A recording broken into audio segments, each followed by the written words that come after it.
Burrow, go figure, hurt again. Joe Burrow, grade 3 toe ligament, turf toe. Uh, got a torn ligament in there, not good, which he's going to be out about 3 months, according to Adam Schefter. And of course, in Rappaport, all the big NFL guys. But listen, folks, it's not the end of the season. Jake Browning rallied them back in the middle of that game, and they came back and won the game. And the score was 31-27. And who on this program made that prediction? I don't know. Let's see if we can play it. I meant to download this guy's comment, but he just ran out of time. Listen to me on this program talking about this Jacksonville, Kansas City game, or Jacksonville, Cincinnati game, which Store was nailed right on the money. This will be a pretty good wild shootout type of game. 31-27. Oh, wow. Bengals win. It'll be a fun one, though. It was a fun one until we started seeing that Burrow was limping off that Joe Burrow was limping off off to the locker room, to the tent, and all that stuff. So, anyways, I'm trying to see if I can find this. Adam Schefter put out something about their pass blocking, and speaking of Adam Schefter, talking about the Bengals pass blocking. Which, listen, they are making strides as far as signing people. Remember, they did sign Orlando Brown to a pretty big deal a few years ago. My thing is, why don't you take it a step further and invest into an offensive line coach? Okay, why don't you go that route? But so this is what Adam Schefter put out after this came about. Bengals pass pro ranked since drafting Joe Burrow pass blocking win rate. According to ESPN research, they were 29th his rookie year, 29th in the league. And of course, he got hurt. Second year, they went to the Super Bowl. 30th in the NFL. Still got to the Super Bowl. Year after that, they were 30th again in 2022. And they made some adjustments, put some new 23, 27th, and then 24.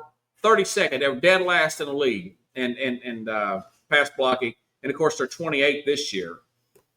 You know, I remember watching him in the preseason. He's running for his life here in the Washington game, if you remember that. And I'm reading here, and all these reporters saying, get him out of there. He's going to get killed in there. But anyways, so that's that. As far as that aspect of it is, I've said this before. I'll say it again. Under Mike Brown, this ownership, there's no way I would pull a Carson Wentz and say, trade me or I won't play. I wouldn't do that. That's going to hurt your play. That's going to hurt your timing. Look at the long layoff at Sean. Well, I think that really affected. I know that Watson had his issues with the massage therapists and all the lawsuits and all that, but this guy missed over a year. Totally didn't play at all, and I don't think he really recovered and got his timing back.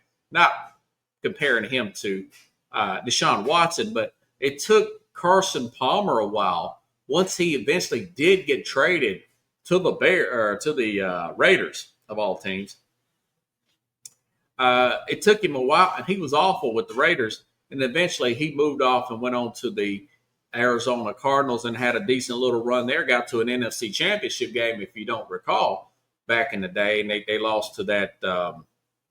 They lost to that Carolina team that went to the Super Bowl back in 2015, if I'm not mistaken. Yeah. My thing is just play the rest of this. You signed the contract, got the money, you got your boys' money, the two receivers. Play it out and protect yourself at all times. And go sign somewhere else. You know, and just tell him at the end, I've played my contract out. Let's just move on from this thing, okay? I think he would honor that. And this guy would be 31, 32 years old. There's plenty of players, 32, 33, that have come out playing really well and winning Super Bowls. I want to say Stafford was 34, if I'm not mistaken, and won a Super Bowl with the L.A. Rams. So they're still – and they still play at a pretty high level. He played well today. That's what he could do.